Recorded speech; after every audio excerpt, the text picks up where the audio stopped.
अज अद्वैत अलख गुरु आपे, अज अद्वैत अलख गुरु आपे। श्रीमत कुबेर ध्वज वागी, अज अद्वैत अलख गुरु आपे। श्रीमत कुबेर ध्वज वागी, नारायण दास गाहेल गत्य वरतत।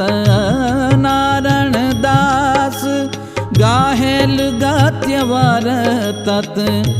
उमंग अशक भय भागी, उमंग अशक भय भागी। परम गुरु सेवो महाबળ ભાગી। આવી તો અનેક માતાઓ છે કે જેમણે આ જગતને અમૂલ્ય રત્નો આપ્યા છે। બસ માતાએ તો બાળકોને સંસ્કાર આપીને ગૌરવ લેવાનું છે, દીકરો હોય કે દીકરી। તો અહીંયા હેતબાઈ માતા ગયા જન્મની અંદર એક બ્રાહ્મણના કુળમાં હતા। સંસારના ભોગનો ત્યાગ કરીને જંગલમાં જઈને યોગ કરે છે। વિચાર કરો, પતિ અને પત્ની બંને, એકલા માતા નહીં, पति અને पत्नी करित योग तजी भोग शोक धरत नहीं मन में। મનમાં કોઈ શોક ધારણ કરતા નથી, કારણ કે દુનિયા જ્યારે આખી છોડીને જવાનું જ છે ત્યારે પરમેશ્વરનું ભજન કરવા માટે આપણે કશું છોડવું પડે તો એમાં નુકસાન નથી। પરમેશ્વરને પામવા માટે સર્વસ્વ છોડી દેવું પડે તો પણ આપણી તૈયારી હોવી જોઈએ। આપણને મળેલી વસ્તુ તો તુચ્છ છે, આજે છે કાલે નથી જ, પણ આજે એને છોડીને ભગવાનનું ભજન કરતા જો પરમેશ્વર મળી જાય તો આ સૃષ્ટિ એમની બનાવેલી છે, એ વસ્તુનું કોઈ મહત્વ નથી। આપણે આનંદ આપનાર તો સર્જનહાર છે, વસ્તુ આનંદ નથી આપતી, પણ સર્જનહારે જે બનાવી છે સર્જનહાર આપણને આનંદ આપી રહ્યા છે। એટલે વસ્તુના બદલામાં પણ આપણને માલિક મળતા હોય તો આપણે વસ્તુને છોડી દેવી જોઈએ। સંસારના ભોગમાં સુખ નથી, આપણને સુખનો ભાસ થયો છે। સ્વાદિષ્ટ ભોજન હોય, આનંદ તો આવે છે, પણ એને સુખ ન માનશો। સ્વાદિષ્ટ જોઈને વધારે ખાઈએ છીએ તો પરિણામ શું આવે છે? અપચો થઈ જાય, પેટની તકલીફો થઈ જાય।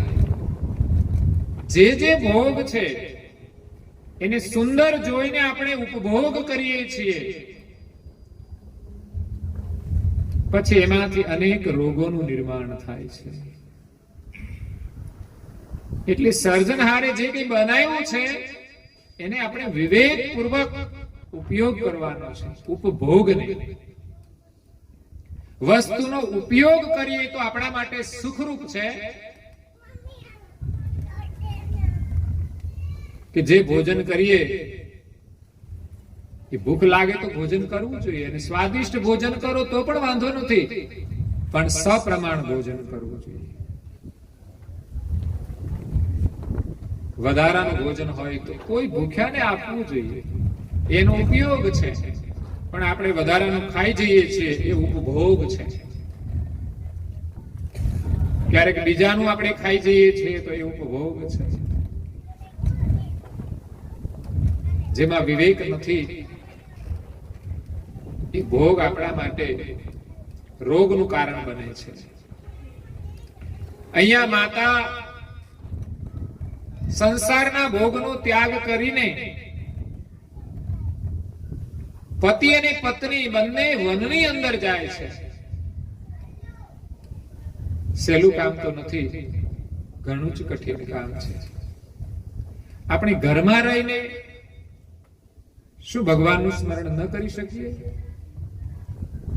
એક માતા, પતિ અને પત્ની બંને યુવાનીની અંદર સંસાર સુખનો ત્યાગ કરી અને પરમેશ્વરની શોધ કરવા માટે જાય છે.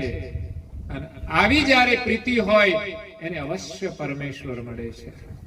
કારણ કે યુવાનીની અંદર તો આ સંસારના સુખ ભોગવવાની બહુ જ ઉમદા ભાવના હોય છે. યુવાનીની અંદર મનોરંજન છોડવું બહુ અઘરું છે.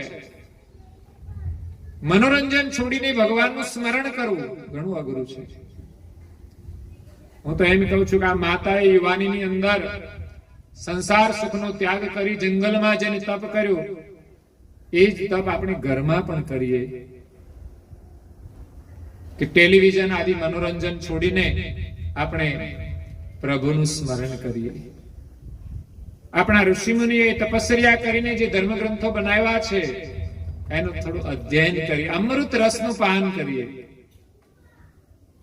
ભોગની અંદર તો વિષ પાન છે, જેનું સેવન કરવાથી અંતે આપણે દુખી થઈને મૃત્યુ પામીશું. કારણ કે કોઈ ઝેરનું પાન કરે તો શું થાય? તરફડિયા મારીને મરી જાય છે. એમ સંસારના ભોગ બધા વિષય છે અને વિષય વિષ સમાન છે. હા, વિવેક અને સંયમથી એ ભોગનો ઉપયોગ કરવો જોઈએ, પણ માત્ર ભોગની ભાવનાથી ન જીવવું જોઈએ. એ જીવનનો ઉદ્દેશ નથી. મળ્યું હોય તો પણ સાવધાન થઈને સંયમ રાખીને ભોગવવાનું છે. અહીંયા પતિ અને પત્ની છે, બંને સંસાર સુખની ચાહના છોડી દીધી છે. એને કોઈ પારિવારિક ઈચ્છા પણ નથી. યોગ કર્યો છે. જે ભોગને તજે એનું નામ યોગ. આપણે સંસારમાં દરેકે યોગ કરવાનો છે. એવું નહીં કે જંગલમાં જઈએ તો જ યોગ થાય, આસન પ્રાણાયામ કરીએ તો જ યોગ થાય. યોગની પરિભાષા છે કે શાસ્ત્ર અનુસાર કર્મ કરવા, એ યોગ છે. કુશળતાપૂર્વક કર્મ કરવા, એ યોગ છે. નિષ્કામ ભાવથી કર્મ કરવા, એ યોગ છે. જેમાં કોઈ મોહ ન હોય, લોભ ન હોય, લાલસા ન હોય, સ્વાર્થ ન હોય. કર્મ તો કરવાનું છે, પણ કર્મ યોગ કરીએ. જે કર્મ આપણા માટે બંધન રૂપ ન બને એનું નામ કર્મ યોગ. કર્મ કર્યા વિના ચાલવાનું નથી. શરીર છે એટલે કર્મ તો કરવું જ પડશે. કઈ નહીં તો બેસી રહેવાનું, પણ કર્મ તો કરવું પડે. નહીં તો બેઠા બેઠા માણસ તો બહુ બધું વિચારતા હોય છે. બોલવાનું કર્મ પણ કરવું પડશે, કરવું જોઈએ. ભગવાને વાચા આપી છે તો એનો સુંદરમાં સુંદર ને ઉત્તમમાં ઉત્તમ ઉપયોગ કરવો જોઈએ. કરુણાસાગર મહારાજ તો એમ કહે છે કે આપણા કલ્યાણ સિવાયના અકાજ વચનો ઉચ્ચારવા જોઈએ નહીં. જે વચન ઉચ્ચાર કરવાથી ભગવાનનું સ્મરણ થાય એવા પરમ હિતકારી વચનો ઉચ્ચારવા જોઈએ. અને સહજ રીતે આપણો સંસારનો વ્યવહાર ચાલે એમાં જરૂરી વચનો જ ઉચ્ચારવા જોઈએ. સિવાય સંસારની ચર્ચામાં આપણો કિંમતી સમય બગાડવો ના જોઈએ, કિંમતી શક્તિ બગાડવી ના જોઈએ. કારણ કે આપણું મન દરેક વાતમાં જોડાય છે. એટલો સમય તો આપણો એ વાતની અંદર આપણો ખોવાઈ જાય છે. જે સમયે આપણે પ્રભુનું સ્મરણ કરવું જોઈએ, એવો કર્મયોગ કરવો જોઈએ. એટલે ઘરમાં રહીને આપણે તપસ્યા કરી શકીએ છીએ. ઘણી વાર લોકો ઉપવાસ કરતા હોય છે, તો એમાં પણ થોડું તપ તો છે જ. આપણે રોજ નિયમિત ખાતા હોઈએ અને એક દિવસ ન ખાઈએ, એક ટાઈમ ન ખાઈએ, તો આપણા માટે એક નાનું પણ તપ છે. નાની નાની બાળાઓ પણ તપ કરતી હોય છે. અમારા ભાઈઓમાં એવું કશું જ તપનું નહીં. નાની નાની બાળાઓને બધા વ્રત આવે, જ્યારે અમારા છોકરાઓને કોઈ વ્રત જ નહીં. ખરેખર તો બંનેને હોવું જોઈએ. બાળાઓ ગૌરી વ્રત કરે સારા પતિ માટે, તો પછી સારી પત્ની માટે પણ ભાઈઓને વ્રત ના કરવું જોઈએ?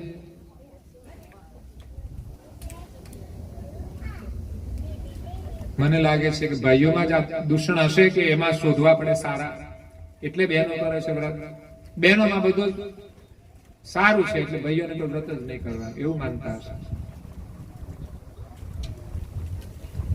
હમણાં એક બેન કહેતા હતા કે અત્યારે તો છે ને છોકરીઓને પરણાવવાની બહુ જ કઠિન કામ છે. કેમ તો કે અત્યારે કે સમાજમાં સારા છોકરા રહ્યા નથી, કે છે કઈ વિશેષ ભણેલા ના હોય અને કાં તો વ્યસનની લતમાં એવા બધા ફસાઈ ગયા છે કે હવે મોટા ભાગના લોકો શરબત પીવે છે.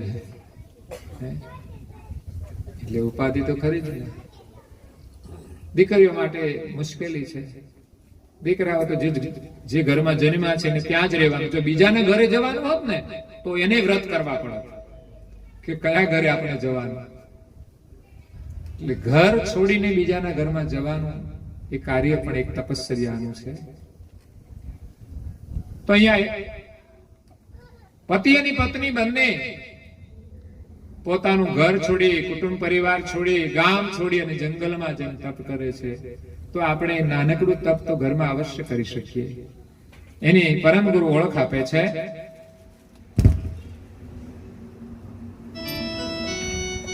નર નામે હર દેવ સમંતા માત સયાની ગંજાર નવન માહિતાહી બે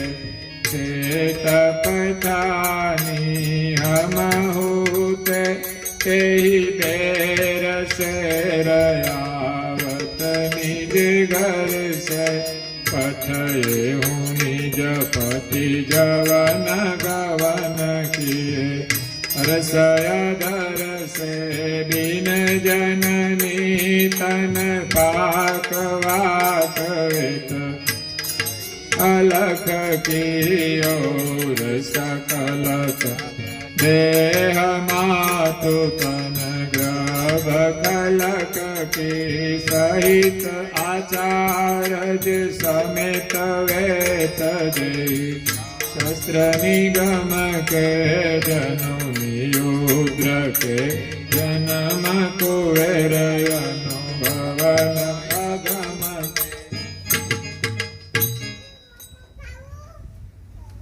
હવે જે બંને દંપતી બ્રાહ્મણ કુળની અંદર જન્મ લીધો છે, પાલકી દીપની અંદર સલ્લારટ શહેરમાં, એનું નામ છે નર નામે હરદેવ સુમંતા માત સહાની. એ પતિનું નામ હતું હરદેવ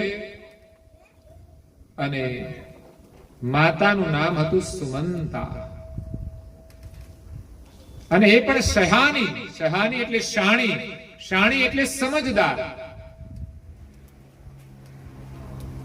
ભોગ છોડીને જે યોગ કરે એ સમજદાર છે. ભોગ માટે જે લડે છે એ સમજદાર નથી. સમજણ એ છે કે ઉત્તમ વસ્તુ માટે હલકી વસ્તુને છોડી દેવી. તો અહીંયા સમજદાર માતા, જેનું નામ છે સુમંતા, નામ પણ એવું સુંદર છે સુમંતા, જેની મતિ શ્રેષ્ઠ છે, વિવેકી છે, એ માતા સુમંતા છે. અને પતિનું નામ હરદેવ છે. ગુંજારન વનમાહી તાહી બેઠે તપઠાની. ગુંજારન વનની અંદર બંને પતિ અને પત્ની તપ કરવા માટે બેસી ગયા છે. ઘરમાં તો બધી સુવિધા હોય, ખાવા પીવાનું ટાઈમસર મળી જાય, રહેવાની વ્યવસ્થા હોય, તોય લોકો દુઃખી થતા હોય છે. આટલી વ્યવસ્થા હોવા છતાંય લોકો દુઃખી છે. જ્યારે અહીંયા પતિ અને પત્ની બંને ઘર છોડીને જંગલમાં જઈને રહે છે, ત્યાં શું ભૂખ નહીં લાગે? તો પેટની વ્યવસ્થા તો કરવી પડશે. એમણે શું કર્યું હશે આપણે વિચારવાનું કે જંગલની અંદર એ તપ કરે છે તો કેટલો એમણે ભોજન ઉપર સંયમ રાખ્યો હશે. જંગલની અંદર જે વનફળ હોય એ ખાઈને પોતાની ભૂખ મટાડે છે. એ સિવાય કોઈ ચાહના નથી, મારે આ ખાવું, મારે પેલું ખાવું, મારે. સંસારમાં આપણે વધારે દુઃખી તો એમ થઈએ છીએ, ખાવાનું તો ઘરમાં હોય છે, પણ આપણે તો મંચુરિયન ખાવું છે, આવું તો બહુ બધું નવું નીકળે છે. પીઝા ખાવા છે, બર્ગર ખાવું છે. જે ઘણી વસ્તુઓ આપણા શરીરને બગાડનારી હોય છે, જેનો આપણે વિચાર કરતા નથી, જે શુદ્ધ પણ નથી હોતી, ગુણવત્તા વાળી નથી હોતી, માત્ર સ્વાદને ધ્યાનમાં રાખીને આપણે ખાતા હોઈએ છીએ, જેના કારણે આપણે પ્રભુનું સ્મરણ કરી શકતા નથી. ભોજન તો એ જ કરવું જોઈએ કે જે આપણે ભગવાનને ધરાવી શકીએ એ ખાવાનું છે, અને એ પણ શુદ્ધ હોવું જોઈએ. બજારમાંથી ભજીયા લાવીને આપણે ભગવાનને નથી ધરાવવાના, આપણે ઘરે બનાવીને ધરાવવાનું છે. પણ મને લાગે છે કે વર્તમાન સમયની અંદર બહેનો થોડા આળસુ થતા જાય છે, એટલે એમ કે બહાર ખાઈ આવીએ એટલે મારે રસોડા પર જ રહે, એવું હોઈ શકે.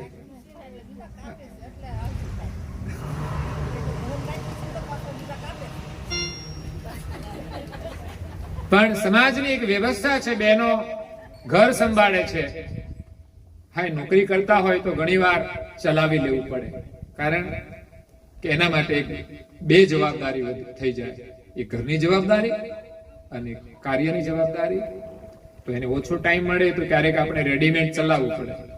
અને સમય પણ એવું જ આવ્યો છે કે બંને જણા કામે જતા રહે, સાંજે કામેથી આવે એટલે જે ફ્રીજમાં હોય એ બધું ખાતા હોય છે. પણ ખરેખર આપણે પ્રભુને ધરાવીને જ ભોજન લેવું જોઈએ. આપણા ઘરમાં જે ઈષ્ટદેવ હોય, મંદિર હોય, ત્યાં આપણે થાળ બનાવી શુદ્ધ ભાવથી બનાવવાનું, શુદ્ધ વસ્તુઓથી બનાવવાનું, પવિત્ર આચારથી બનાવવાનું, અને પ્રભુને ધરાવીને પ્રાર્થના કરીને પછી આપણે જમવાનું. હે જમો તો જમાડું રે જીવન મારા, જમો તો જમાડું રે, સંગ ભલ રમાડું રે જીવન મારા.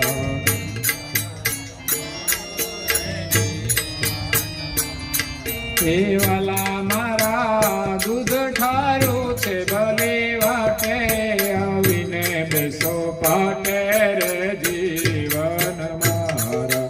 એ જમો તો જમાડું રે, એ વાલા મારા દાળ ભાત શામજી શિરાવો, તમે ધીમે ધીમે ખાઓ રે જીવન મારા. જમો તો જમાડું રે જીવન મારા. વાલા મારા આદુ લીંબો નાય થાણા, મય રાયતા રે રંધાણા રે જીવન મારા. જમો તો જમાડું રે જીવન મારા. વાલા મારા ખીચડી રાંધી છે બહુ સારી, જમો તો લાવો ખારી રે જીવન મારા. જમો તો જમાડું રે જીવન મારા. એ વાલા મારા જે જોઈએ તે માગી લેજો, ઉગરે તો અમને દેજો રે જીવન મારા. જમો તો જમાડું રે જીવન મારા. વાલા મારા એલસી લવિંગ સુપારે, મુખવાસ લો મુરારી રે જીવન મારા. જમો તો જમાડું રે જીવનમાં. હે વાલા મારા શીતળ ગંગા જળની જારે તમે પિયો ને મોરારી રે જીવનમાં. જમો તો જમાડું રે જીવનમાં. વાલા મારા રવિ તે રામ રંગ રાચે જે ગાઈ મન સાચે રે જીવન મારા. જમો તો જમાડું રે જીવન મારા. રંગ ભર રમાડું રે જીવન. સુંદર થાળ આપણે ભાવથી પ્રભુને જમાડવાનો છે. પ્રભુ કશું ખાવાના તો પછી જમાડવાનો વાંધો શું આપણને? ભાવથી માત્ર એમને ધરાવવાનો છે અને થાળ એમને અર્પણ થઈ જાય છે અને અર્પણ થયેલો થાળ આપણે પ્રસાદી રૂપે લેવાનો છે. આ એક સંસ્કારની પ્રક્રિયા છે. અને પછી તમે જમાડી શકો તો કોઈ ભૂખ્યાને જમાડજો. ઘરમાં તો પેલા તો તમે બધા ભૂખ્યા જ હો, એટલે પેલો અધિકાર તો તમારો જ જમવાનો છે. આપણે ત્યાં શેષ વધેલું અન્ન ગાયોને પણ આપીએ છીએ, કૂતરાઓને પણ આપીએ છીએ. કદાચ કોઈ મનુષ્ય આંગણે આવી જાય ભૂખ્યો તો એને પણ આપીએ છીએ. એટલે વધારાનું ન ખાતા કોઈ ભૂખ્યાને આપી દો. ગામડામાં તો ગાયો ભેંસો હોય, શહેરમાં પણ કોઈને કોઈ ભૂખ્યા તો મળી જાય જો તમારી ભાવના હશે તો. પ્રભુને જે જમાડો તે આપણે ખાવું જોઈએ. એક ભાઈ હવારમાં કહે છે ચા બનાવે, તો મેં કીધું તમે ધરાવો છો કે નહીં, એમ જ પીવો છો? તો કે ચા થોડી ધરાવાય તો પછી. મેં કીધું પીવાય કેમ? તો એક ભાઈ તો પાછા એટલા હોશિયાર કે પ્રભુને દૂધ ધરાવે અને પછી એ ચામાં નાખી દે એટલે કે ચા પવિત્ર થઈ ગઈ. એ વાત સાચી. ચા એટલી નુકસાનકારક નથી, પણ ઘણી બધી વસ્તુઓ આપણે જે ખાઈએ છીએ જે ખાવી જોઈએ, જે આપણા હાથ બગાડે, મોઢું બગાડે, શરીર બગાડે, જીવન બગાડે, પરિવારને પણ બગાડી દે છે. આપણે મનુષ્ય છીએ તો એટલી તો વિવેક બુદ્ધિ હોવી જોઈએ કે આપણે શું ખાવું જોઈએ. સમજણના અભાવે કુસંગથી આ પડેલી આદતો છે, પણ જ્યારે સત્સંગમાં જઈએ ને સમજણના ઘરમાં આવીએ તો આ છોડવા પ્રયાસ કરવો જોઈએ, અને પ્રયાસ કરીએ તો છૂટી જાય છે. પણ ઘણા લોકો કે છૂટતું જ નથી ને. મેં કીધું એ તો વાત ખોટી છે. તમે છોડવા નહીં માંગતા હો તો ના છૂટે, બાકી છોડવા માંગે ને તો હાંજે છૂટી જાય. તમે સંકલ્પ કરો કે છોડી દેવું છે, એના પ્રત્યે અરુચિ આવે તો છૂટી જાય. એના ગુણ દોષ તમે જુઓ તો છૂટી જશે. અત્યારે તમે જુઓ એમ કેટલા છૂટાછેડા થાય છે, એમ જ થતા હશે. જેને આજીવન સાથે રહેવાનું છે એને લોકો છૂટાછેડા આપવા વાર નથી લગાડતા, તો પછી આપણે ક્યાં આની સાથે લગ્ન કર્યા છે ભાઈ? છૂટાછેડા આપી દેવા જોઈએ, જેનાથી આપણને કોઈ જ લાભ નથી. છૂટાછેડા ક્યારે આપે? ઘરમાં શાંતિ ન હોય ત્યારે. તો પછી આ બધું સેવન કરવાથી શું શરીરમાં શાંતિ રહેવાની છે? એક બાજુ ભાઈઓ છે, એક બાજુ બહેનો છે, બંનેના શરીર સરખા છે. તો બહેનો જો વ્યસનનું સેવન ન કરે તો પછી ભાઈઓને શા માટે કરવું જોઈએ? બહેનોનું શરીર ચાલતું હોય તો ભાઈઓનું પણ ચાલવું જોઈએ. એકાબીજામાંથી પણ આપણે પ્રેરણા લઈને જીવવું જોઈએ. સારી વસ્તુ એકબીજામાંથી ગ્રહણ કરવાની છે, સારો સ્વભાવ ગ્રહણ કરવાનો છે, અને ઘરમાં એનો આદર કરવાનો છે. તો બંને આનંદથી જીવશે અને એમાંથી પરિવારને સંસ્કાર મળશે. નહીં તો તમે વ્યસનનું સેવન કરશો તો બાળકોને શું કહેશો? એને કશું જ નહીં કહી શકો, કહેવાની હિંમત પણ નહીં રહે. વર્તમાનની અંદર બાળકોને કહેવાની હિંમત નથી. થોડા મોટા થઈ જાય ને પછી બાળકોને કશું કહેવાતું નથી. આપણી ઉલટી પરંપરા શરૂ થઈ છે. બાળકો મોટા થઈ જાય પછી પણ મા બાપની આજ્ઞામાં રહેવા જોઈએ, સ્વેચ્છાએ રહેવા જોઈએ. પ્રેશરથી તો કોઈ રહેતું જ નથી, એવી એનામાં સમજણ હોવી જોઈએ. એટલે ભોજન પ્રભુને આપણે ધરાવીને જ્યારે જમીએ ત્યારે પ્રસાદ બની જાય છે. અહીંયા હરદેવ અને સુમંતા માતા વનની અંદર જે વનફળ મળે છે તે ખાય છે. ઘણા લોકોને આ ફળ નથી ભાવતા, બોલો, મેં જોયું છે. દૂધ નથી ભાવતું અને બીજો કચરો જ ખાય છે. મેં કે ખાવા જેવી વસ્તુઓને લોકો છોડી દે છે, એનો અનાદર કરે છે અને કચરો ખાય છે. દૂધ ઉત્તમ વસ્તુ છે. ફળ એ તો એનાથી પણ ઉત્તમ છે. કુદરતી જે પરમાત્માએ આ વૃક્ષો બનાવ્યા છે, ફળ બનાવ્યા છે, વિધ પ્રકારના એમાં રસ છે, કુદરતી રસ, જેમાં કોઈ મલિનતા નથી.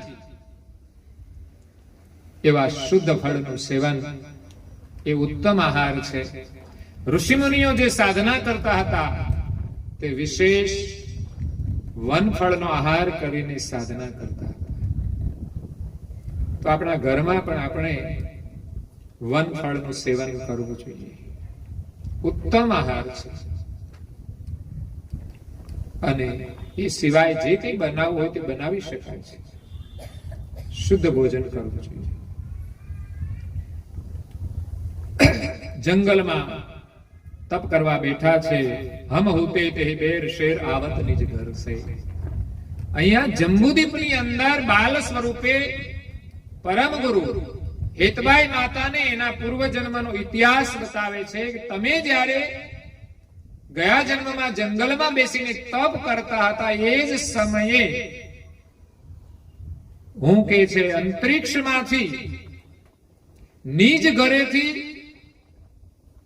આ પૃથ્વી ઉપર આવતો હતો. પઠી એવું નિજપતિ ગવન જવન ગવન કી અરસ અધર છે. જગતના જે સર્જનહાર છે એમણે મને આ વિશ્વની અંદર મોકલ્યો હતો. ત્યારે હું વિચરણ કરતો કરતો કે છે આ બાજુ આવતો હતો. ત્યારે એ સમયે તમે જે પાલકી દીપની અંદર તપ કરતા હતા એ સમયે બિન જનની તન પાક વાક વેત રહી અલખ કી. પરમ ગુરુનું જે શરીર છે માતાના ગર્ભથી નથી બનેલું, એટલે એને કહ્યું બિન જનની તન પાક. માતાના શરીર દ્વારા એ પરિપક્વ નથી થયેલું એવું દિવ્ય શરીર લઈને દિવ્ય પરમ ગુરુ હરેક જગ્યાએ પ્રગટ થાય છે. એટલા માટે વાક વેત રહી અલખ કી. જગતના જે સર્જનહાર છે અલખ, જે લખી નથી શકાતા, એની ગતિ, એમની જે વાણી છે, એનો જે અનુભવ છે એ શરીરમાં રહેલો છે. પ્રકૃતિના શરીરમાં જો કોઈ અંશ આવે તો એને અજ્ઞાન લાગુ પડે છે. જ્યારે પરમ ગુરુનું શરીર એવું દિવ્ય છે, એ દિવ્ય શરીર ધારણ કરીને વિચરણ કરે છે. એટલા માટે એ શરીરની અંદર કર્તાની અવિગત ગતિનો અનુભવ છે. બધા જ શરીરોની અંદર આ ગતિ હોતી નથી. જે ગતિ પરમ ગુરુ કરુણાસાગર મહારાજ જીવોના કલ્યાણ માટે લાવ્યા છે, અને જીવ માત્રનું કલ્યાણ એ ગતિથી થવાનું છે. એ ગતિનો અધિકાર માત્ર એમનો જ છે જે આપણે ગ્રહણ કરી શકતા નથી. કારણ કે એક તો આપણે સામાન્ય જીવ અને અલ્પ શરીરની અંદર વિચરણ કરવા વાળા, જ્યારે પરમ ગુરુ તો કર્તાના પરમ વિશેષ અંશ છે, પરમ ગતિ વાળા છે, અને બીજું એમનું શરીર પણ દિવ્ય છે. માતાના ગર્ભથી બનેલું નથી. બિન જનની તન પાક વાક વેત રહી અલખ કી. માટે એ શરીરની અંદર કર્તાની અવિગત ગતિનો અનુભવ છે અને વાણી દ્વારા જગતના જીવોને ઉપદેશ આપે છે. और सकल सब देह मातु तन ग्रभ खलक की. પરમ ગુરુજી કહે છે કે આ જગતની અંદર બીજા તમામ જે શરીર છે માતાના ગર્ભથી બનેલા છે. જે કોઈ અવતાર લઈને આવ્યા એ શરીરો જે ધારણ કર્યા એ પ્રકૃતિના નિયમ અનુસાર બનેલા છે, કુદરતના નિયમ અનુસાર બનેલા છે. કારણ કે શરીરનું નિર્માણ પ્રકૃતિ વિના બની શકતું નથી. પુરુષ અને પ્રકૃતિ સર્જનહારે આદ્યથી નિર્માણ કર્યા છે અને એટલે જ આ સૃષ્ટિનો વ્યવહાર ચાલે છે. એકલા પુરુષ હોય તો સૃષ્ટિનો વિસ્તાર થતો નથી, એકલી સ્ત્રીઓ હોય તો પણ સૃષ્ટિનો વિસ્તાર આગળ વધતો નથી.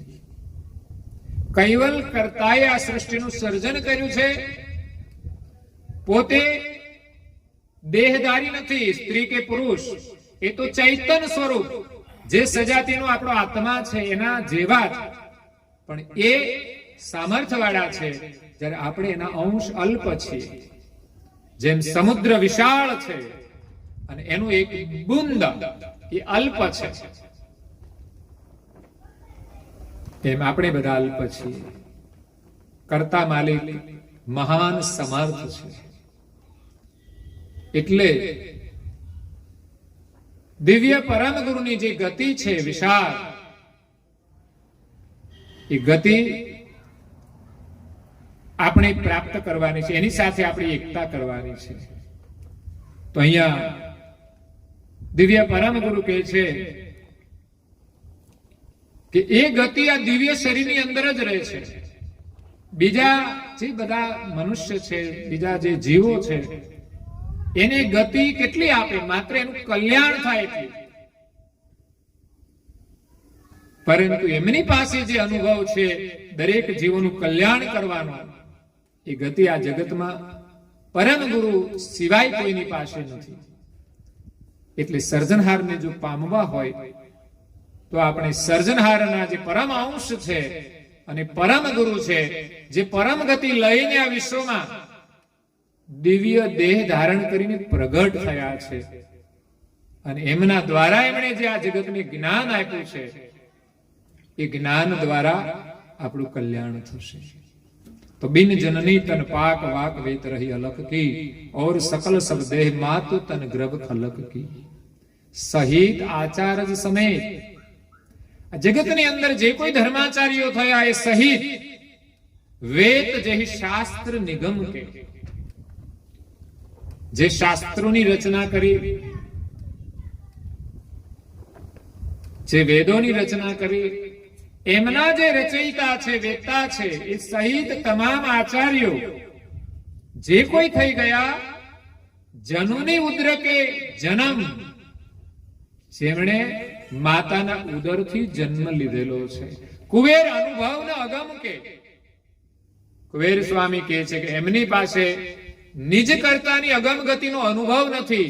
કારણ કે એમણે જે શરીર ધારણ કર્યું છે એ શરીરની અંદર એ ગતિનો અનુભવ ટકી શકતો નથી. એ શરીર દ્વારા એ ગતિને પામી શકાતી નથી. જે ગતિનો અનુભવ કરુણાસાગર મહારાજ લઈને આવ્યા છે, કારણ કે એમણે ધારણ કરેલું જે શરીર છે એ અકળ ગતિવાળું દિવ્ય છે.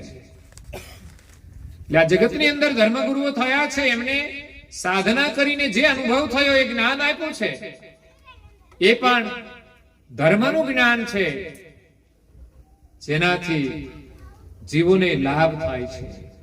ધર્મના માર્ગે સંસારની અંદર રહીને એ સુખી થઈ શકે છે. પણ આ જગતના સર્જનહારને જો પામવા હોય તો એ ગતિનો અનુભવ એ શાસ્ત્રોને 4 વેદમાં નથી. એટલે તો આપણે ત્યાં ભજનોમાં પણ કહેવાય છે કે વેદો જેની નેતિ નેતિ પોકારે છે એ પદ અગમ છે. વેદોએ એમ કહ્યું કે આ પદ તો અનંત છે, અંતરહિત છે. ન ઈતિ, આનો કોઈ અંત નથી, એનો પાર ન પામી શક્યા. એ જ ગતિનો અનુભવ લઈને કરુણાસાગર મહારાજ દિવ્ય દેહ ધારણ કરીને વિશ્વમાં આવ્યા છે. તો કોઈ ભાગ્યશાળી હશે, જિજ્ઞાસુ હશે, એના વચનોને શ્રવણ કરી અને એમને ઓળખી શકશે કે કરુણાસાગર મહારાજ કોણ છે. આગળ પરમ ગુરુ કહે છે કે હું જ્યારે અંતરિક્ષમાંથી આવતો હતો જગત કર્તાની આજ્ઞાથી આ મૃત્યુલોકને વિશે. પછી આગળ શું થયું? જાતે સકલ જહાન જાન નિજ કરતારન બિન આજ તકી અબનાંત કાંત રહે અકલ ઇન તબત દિયે હુકમયાવન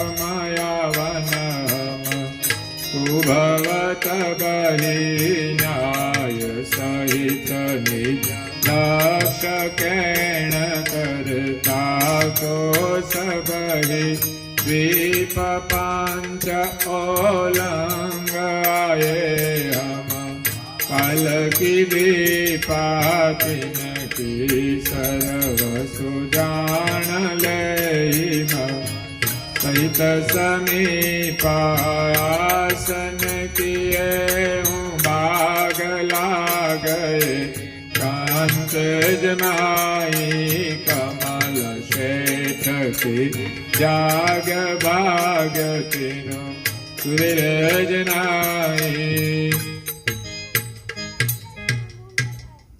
જાતે સકલ જહાન જ્ઞાન નિજ કરતાર ન બેની.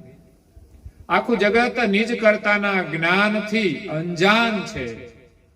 સૃષ્ટિની આદ્યથી કરુણાસાગર મહારાજનું આ વિશ્વમાં પ્રાગટ્ય થયું ત્યાં સુધી આ જગતના કર્તાથી વિશ્વ અજાણ છે. કે જેમના સંકલ્પથી આ જગતનું સર્જન થયું છે એને જગતના જીવો જાણતા નથી. બ્રહ્માંડના દેવતાઓ પણ એમને જાણતા નથી. ત્યારે તો આ સૃષ્ટિનો વિસ્તાર આગળ વધ્યો છે. જો સર્જનહારને ભૂલે નહીં તો જગતના જીવો આ માયામાં ફસાય નહીં. એટલે સૃષ્ટિની આદ્યમાં બધા જગતના જીવો માલિકને ભૂલી ગયા એટલે આ સંસારની અંદર ભૂલા પડ્યા છે. પરંતુ જગતના જીવો એને જાણતા નથી તો કેવી રીતે પ્રાપ્ત કરી શકે? ત્યારે કર્તા માલિકે સર્જનહારે એમના સાનિધ્યમાં પરમ વિશેષ અંશને હુકમ કર્યો. ત્યારે પરમ ગુરુ કરુણાસાગર દિવ્ય દેહ ધારણ કરીને આ વિશ્વને અંદર આવ્યા. તબ તે દેહ હુકમ આવન હમકુ ભવ તબહી ન્યાય સહિત નિજ લક્ષ કેણ કરતા કો સબહી. આ જગતના કરતા કોણ છે એ ન્યાય સહિત એનું લક્ષ્ય આપવા માટે પરમ ગુરુ પધાર્યા છે. કે જગતના કરતા એક જ છે. માન્યતાઓ અનેક ચાલે છે. હિન્દુ હોય મુસલમાન હોય તો લાગે છે કે હિન્દુ અને મુસલમાન બંને એક થઈ શકે એવું? બેવના ભગવાન એક હશે એવું લાગે છે? છે તો એક જ, પણ અહીંયા જાતિવાદમાં ધર્મ વેચાયો છે. એમના અલ્લાહ જુદા અને આપણા ઈશ્વર જુદા. હિન્દુમાં તો હજુ આપણે ઈશ્વરોને બધાને એક માનીએ છીએ કે બધા એક જ છે. જો કે અવતારો બધા જુદા જુદા છે, પણ છતાંય હિન્દુની અંદર થોડી સામ્યતા છે કે ભાઈ અલગ અલગ ઈશ્વર હોવા છતાંય આપણે બધા સાથે રહીએ છીએ. હિન્દુ, મુસલમાન, યહૂદી, પારસી, ક્રિશ્ચિયન, અનેક મોટી મોટી જાતિઓ છે જેમાં મોટા મોટા રાષ્ટ્ર ધર્મ છે.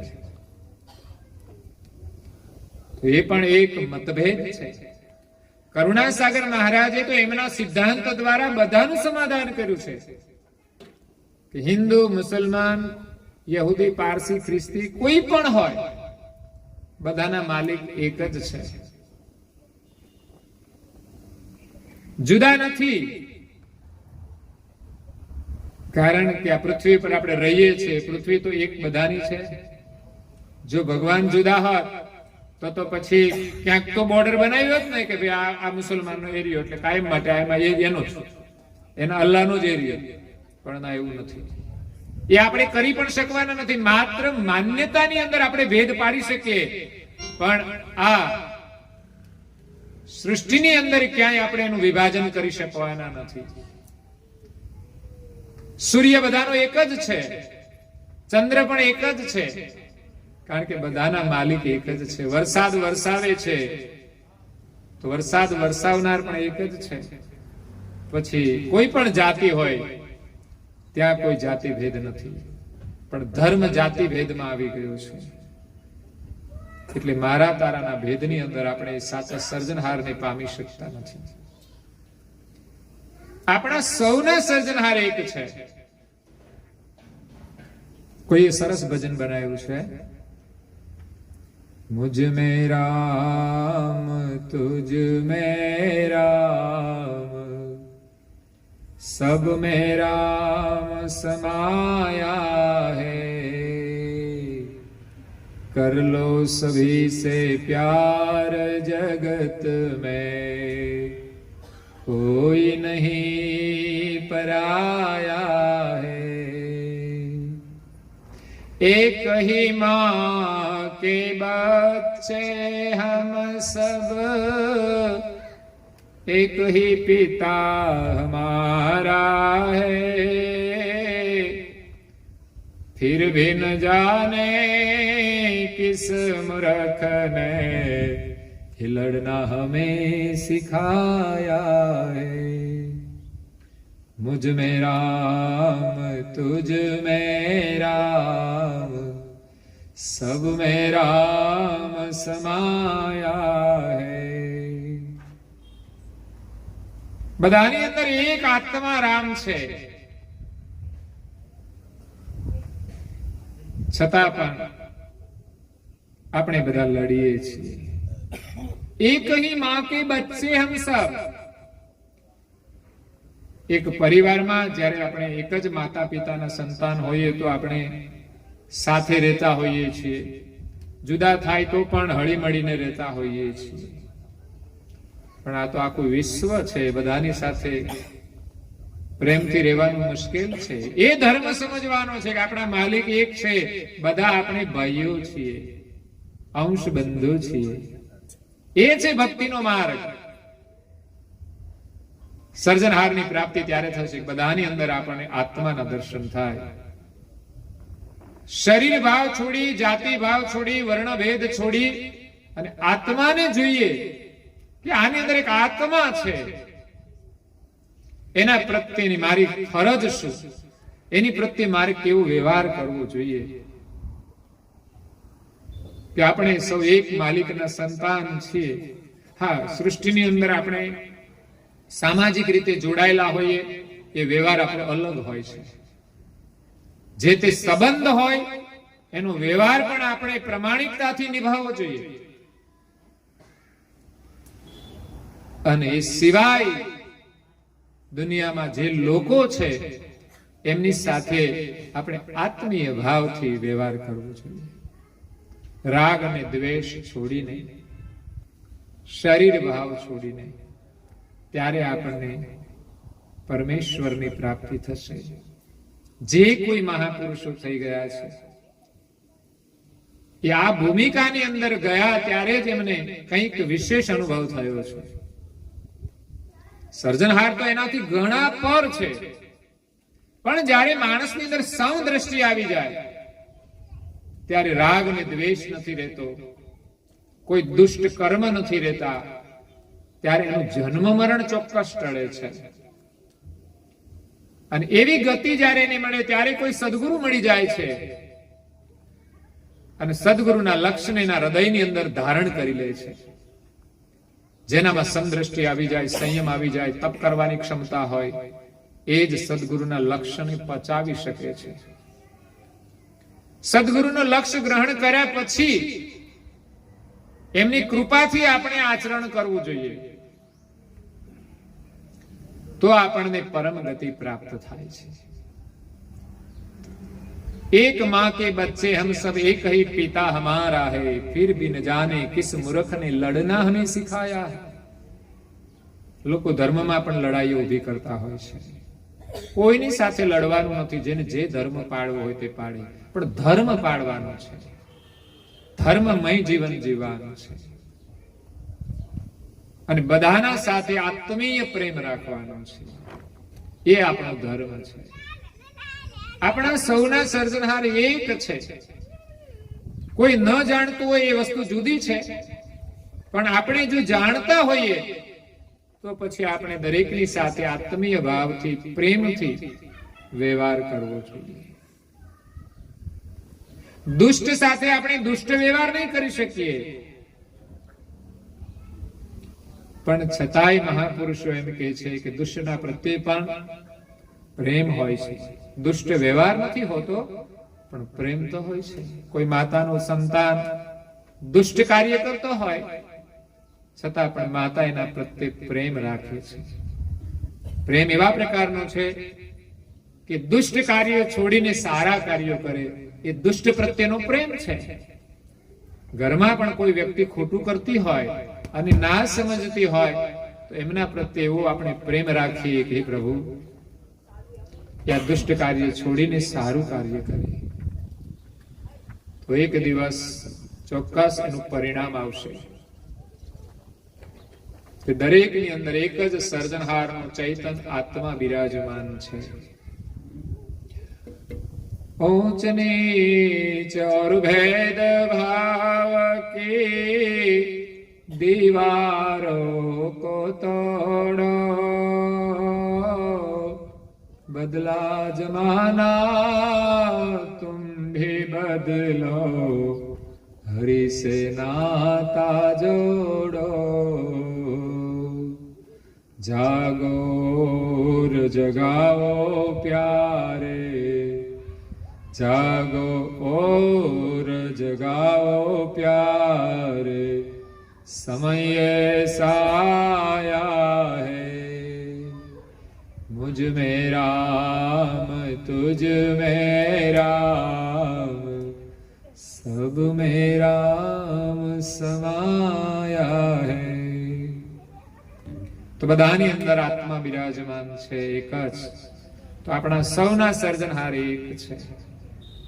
ऊंच नीच और भेदभाव की दीवारों को तोड़ो.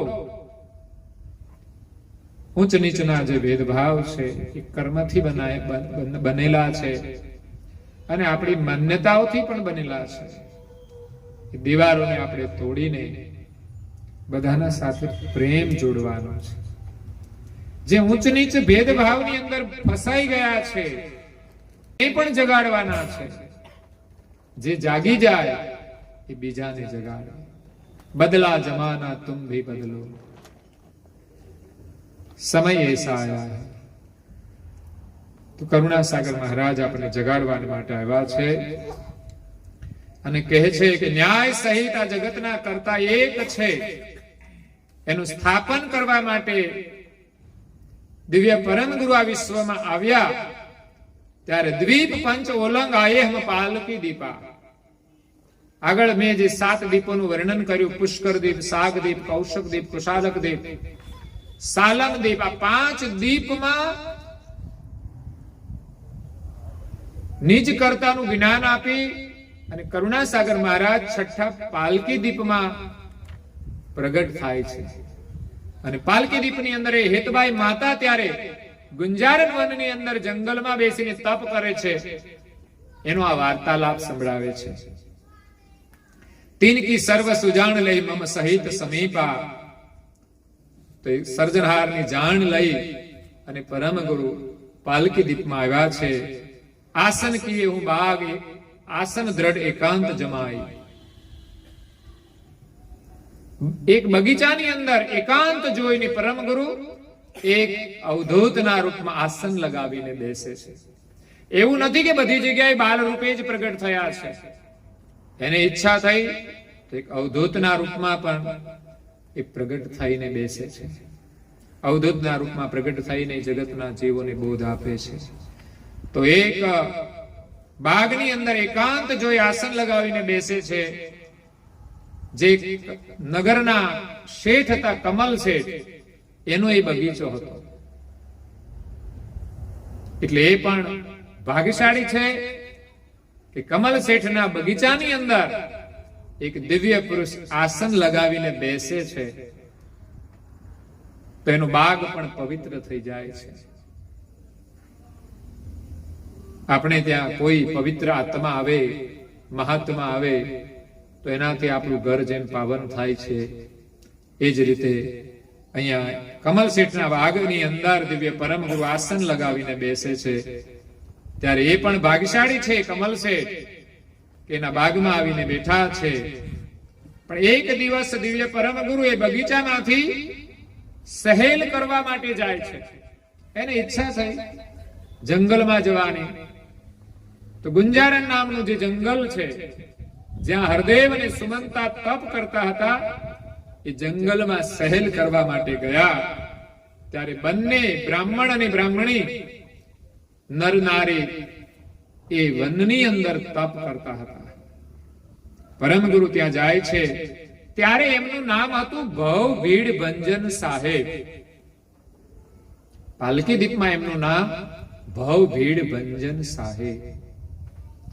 આ જગતની જે ભીડ છે, જગતના જે દુઃખો છે, એનું ભંજન કરવા વાળા હતા, માટે એમનું નામ હતું ભવ ભીડ ભંજન સાહેબ. એ સાહેબ છે.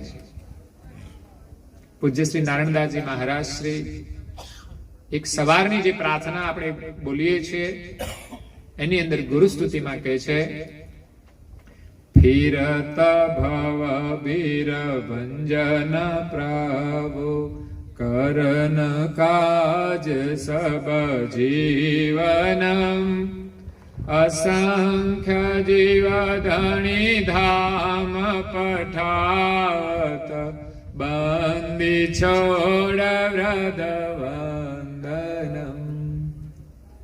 ફિરત ભવ ભીર ભંજન કરન કાજ સબ જીવનમ.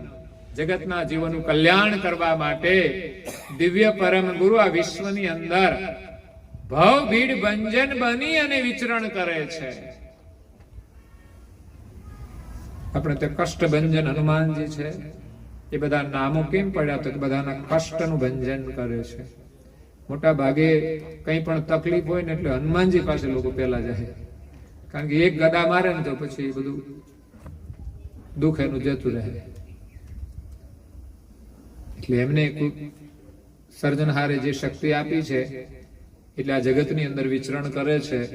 તો આસ્થાથી એના શરણમાં જાય છે તો લોકોના કાર્યો થાય છે. એ બધું જ સામર્થ્ય અને શક્તિ સર્જનહારે બધા દેવોને આપેલી છે. અને અલગ અલગ દેવો બધું અલગ અલગ કાર્ય કરતા હોય છે. જેની જે ઈષ્ટમાં શ્રદ્ધા હોય, કામ થાય છે શ્રદ્ધાથી. કોઈ પણ ઈષ્ટ હોય, તમારી શ્રદ્ધાથી કામ થાય છે, તમારી સાચી ભાવનાથી કામ થાય છે. મતલબની ભાવના હશે તો નહીં થાય, પણ જો સાચી ભાવના હશે તો ચોક્કસ આપણું કાર્ય સફળ થશે. તો અહીંયા દિવ્ય પરમ ગુરુ ભવ ભીડ ભંજન બની અને જગતની અંદર વિચરણ કરે છે. અસંખ્ય જીવ ધણી ધામ પઠાવત. આગળના દીપોની અંદર વિચરણ કરીને કરુણાસાગર મહારાજે અનેક જીવોને આ ભવબંધનમાંથી છોડાવી અને માલિકના ધામમાં મોકલ્યા છે. જે કોઈ એમના શરણમાં આવ્યા, એમની શરણાગતિ સ્વીકારી અને એમના વચન અનુસાર જીવ્યા, એ બધા જ જીવો આ ભવના દુઃખમાંથી મુક્ત થઈ અને પોતાના નિજ ઘરે પહોંચ્યા છે. આપણું જે નિજ ઘર છે, એ ઘરમાં જ આપણું અખંડ સુખ છે. એ સિવાય સંસારમાં આપણને પૂર્ણ સુખ નહીં મળે.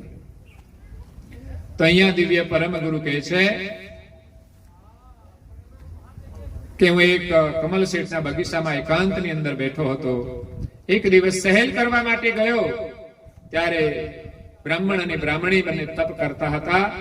પરમ ગુરુને જોઈને એ બંને બ્રાહ્મણ અને બ્રાહ્મણી ઉભા થાય છે. આ એક આપણા ઘરે કોઈ આવે એનો આદર કરવાનો એક વિવેક છે. તો વિપ્ર બ્રાહ્મણ અને બ્રાહ્મણી એક અવધૂત પુરુષને જોઈને એનો આદર કરવા માટે ઉભા થાય છે અને સન્માન આપે છે. એમનું સન્માન કરે છે કે આવો, પધારો. જે આવે એને એ પ્રમાણે આપણે સંબોધન કરીએ છીએ. સગા સંબંધી આવે તો એને આપણે આદર આપીએ છીએ. કોઈ મહાપુરુષ આવે તો એને આપણે આદર આપીએ છીએ.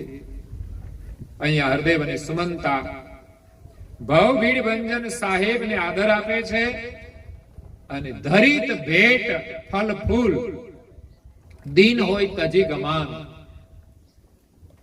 આ એક વિવેક છે દર્શન કરવાનું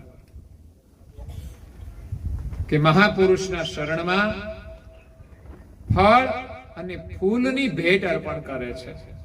કારણ કે જંગલની અંદર એની પાસે બીજું તો કઈ છે ને, એની પાસે કઈ રૂપિયા નથી, પણ એમની પાસે પોતાના માટે લાવેલા પ્રસાદીના જે ફળ હોય એ ફળ પ્રભુને ધરાવે છે. પુષ્પ અર્પણ કરે છે પૂજાના રૂપમાં અને દીનતાથી અભિમાનનો ત્યાગ કરીને વંદન કરે છે. દીન હોય તજી ગમાન, બંને દીન થઈને પરમ ગુરુનો આદર કરે છે. આદરની અંદર નમ્રતા હોવી જોઈએ. કોઈ પણ આવે તો નમ્ર બનીને આપણે આદર આપીએ, નાના બનીને આદર આપીએ, અહંકાર છોડીને આદર આપીએ. તો અહીંયા હરદેવ અને સુમંતા બંને અભિમાનનો ત્યાગ કરી. કારણ કે ઘણી વાર તો અભિમાન હોય ને તો આપણે આદર ના આપી શકીએ. જંગલમાં એક તપ કરતા હોય અને ત્યાં તો ઘણા બધા લોકો આવતા હોય, પોતાને એમ માને કે અમે તો તપસ્વી છીએ, તો પછી આદર નહીં આપી શકીએ. પણ એ તપ કરતા હોવા છતાં કોઈ આવે છે તો એનો આદર કરે છે. દિવ્ય પરમ ગુરુ જયારે આવ્યા ત્યારે એમના ચરણમાં ફળ અને ફૂલની ભેટ અર્પણ કરી અને દીનતાથી પ્રણામ કરે છે અને સ્તુતિ કરે છે. દેખી અનિન અસ્તુત ત્યોત હમ ભય આનંદુ. બંને પતિ પત્ની પ્રાર્થના કરે છે, વિનંતી કરે છે, સ્તુતિ કરે છે દીન ભાવે. જેમ પ્રભુની આગળ આપણે દીન ભાવે પ્રાર્થના કરીએ છીએ એ જ રીતે સાધનાની અંદર, તપસ્યાની અંદર કોઈની સાથે તમે દીનતાપૂર્વક વર્તન કરો એ પણ એક પ્રભુની પ્રાર્થના છે. અને આપણાથી કોઈ મહાન પુરુષ આવે, વિશેષ આવે, ત્યારે એના આગળ આપણે વિનમ્રતાથી વાત કરવી જોઈએ. અને વિશેષ મહાન પુરુષ હોય તો આપણે એને પ્રાર્થના કરવી જોઈએ. તો અહીંયા બંને પતિ પત્ની સ્તુતિ કરે છે. સ્તુતિ જોઈને પરમ ગુરુ પ્રસન્ન થાય છે. ભગવાન આગળ સ્તુતિ કરવાથી ભગવાન પ્રસન્ન થાય છે. સવારે ને સાંજે આપણે સ્તુતિ કરીએ, પ્રાર્થના કરીએ તો એ સ્તુતિથી પ્રભુ પ્રસન્ન થાય છે. અહીંયા હરદેવ અને સુમંતા બંને ભવભીડ ભંજન સાહેબ આગળ પ્રાર્થના કરે છે, વંદના કરે છે, સ્તુતિ કરે છે. ત્યારે પરમ ગુરુ પ્રસન્ન થઈને એના પર કહે છે કે કૃપા સિંધુ કહી દોય કિન ભવ કરો પારંદુ. એમણે સ્તુતિ શું કરી? તો કે હે કૃપા સિંધુ, તમે અમને ભવ પાર કરો, બસ એ સિવાયની બીજી કોઈ ઈચ્છા નથી. અને ભવ પાર થવા માટે આપણે પરમાત્માની પ્રાર્થના કરવાની છે, કોઈ મહાપુરુષોના શરણમાં પ્રાર્થના કરવાની છે, એમને શરણે જવાનું છે અને એના ઉપદેશને અનુસરવાનું છે. શરણાગતિનો મતલબ એ છે કે એમના શરણે થયા પછી એમના ઉપદેશને આપણે ગ્રહણ કરીએ, એ જે માર્ગ બતાવે એ પ્રમાણે ચાલીએ તો ચોક્કસ આપણે ભવ પાર થઈ જઈએ છીએ. સંસાર એક સાગર છે, એના સામે કિનારે જવાનું છે. ત્યારે આપણે આપણું સર્વસ્વ એને અર્પણ કરવાનું છે. જે મહાપુરુષ આપણને સામે કિનારે પહોંચાડે એને આપણે સમર્પિત થવાનું છે. કરુણાસાગર મહારાજ જગતના જીવોને તારવા માટે આવ્યા છે. એને આપણે જો સમર્પિત થઈશું તો જરૂર આપણને સામે કિનારે પહોંચાડી દેશે. પરંતુ એને સમર્પિત થયા પછી આપણી કોઈ સ્વતંત્ર ઈચ્છા રહેતી, એમની ઈચ્છા પ્રમાણે આપણે જીવવાનું છે. અને એ જ વાસ્તવિક જીવન છે. જેટલી ઉપાધિનું સર્જન થયું છે ને આપણી ઈચ્છા પ્રમાણે થયું છે. પ્રભુની ઈચ્છા પ્રમાણે, મહાપુરુષોની ઈચ્છા પ્રમાણે, શાસ્ત્રોના નિયમ પ્રમાણે જો આપણે ચાલીએ તો ઉપાધિ તો નહીં થાય, પણ જે ઉપાધિ છે ને બધી ટળી જશે. એક નદીના કિનારે એક ખીલી પડી છે, ખીલી, અને એક લાકડું છે. આ તો કોઈ મહાપુરુષે એમની દ્રષ્ટિથી આ એક સંવાદ લખ્યો છે કે ખીલી અને લાકડું બંને સંવાદ કરે છે. ખીલી કે મારે જવું છે સામે કિનારે, પણ હું કે છે પાણીમાં તરી શકતી નથી, મને તરતા આવડતું. ખીલીને પાણીમાં નાખો તો શું થાય? ડૂબી જાય છે. લાકડું કે મને તરતા આવડે છે, સામે કિનારે જવું હોય તો હું લઈ જાઉં, પણ તારે મને સમર્પિત થઈ જવું પડે. ખીલી જો લાકડામાં લાગી જાય અને પછી લાકડું પાણીમાં નાખે તો પછી ખીલી ડૂબતી નથી.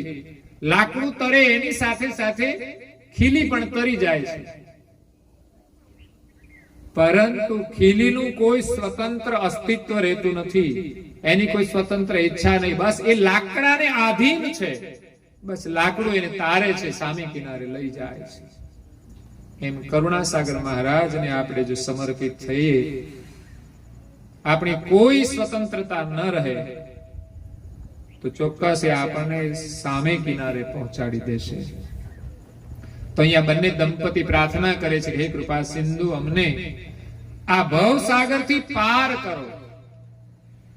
અને આપણે બધાને ભવ પાર થવાનું છે, આ ભવના દુઃખોમાંથી છૂટવાનું છે.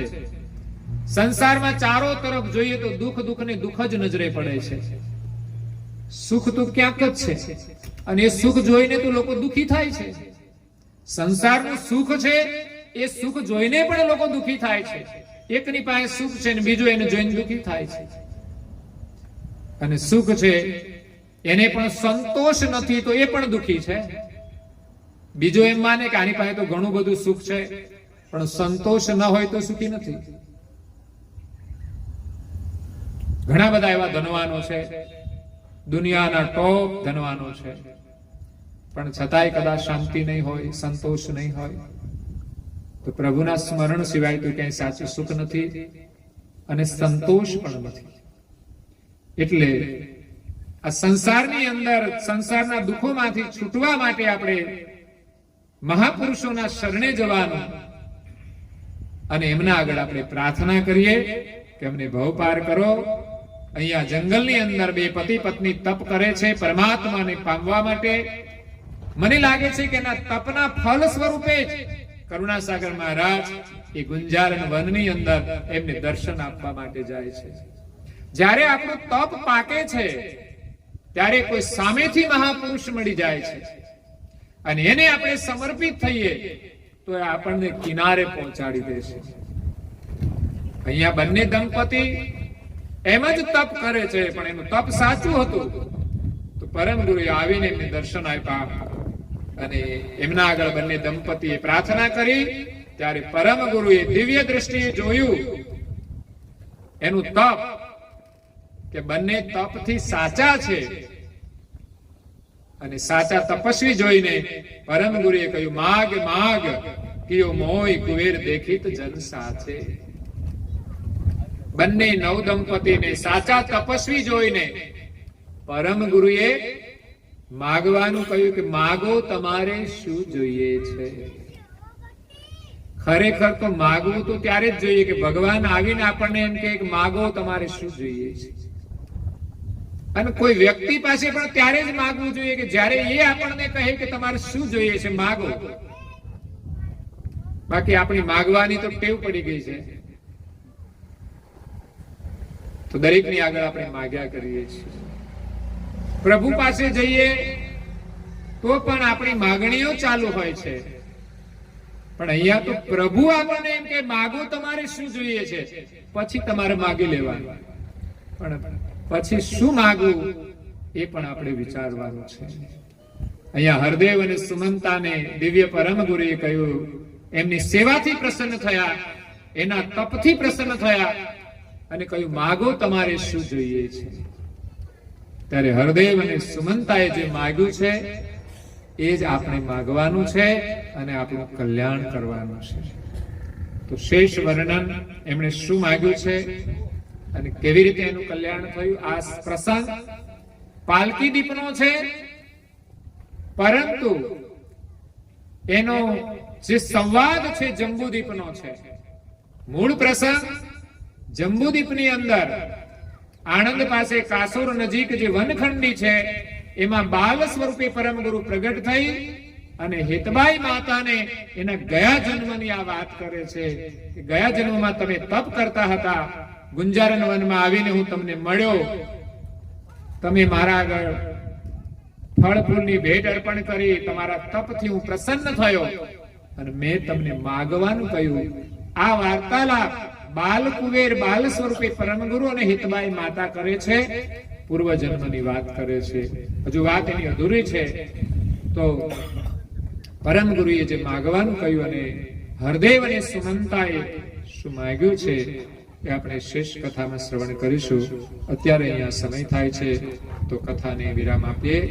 અસ્તુ સદગુરુ સાહેબ. आद्य चक्र स्वराज करुणेश केवल करता के जय. श्री कृष्ण स्वामी महाराज की जय.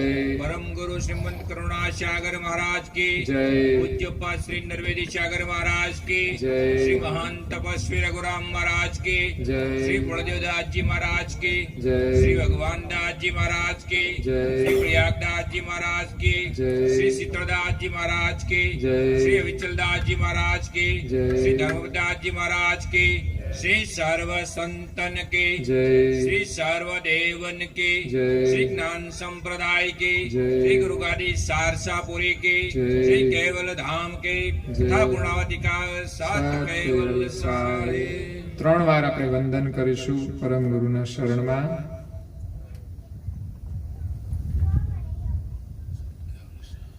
કેવલ હંસો સાત કેવલ સાહેબ.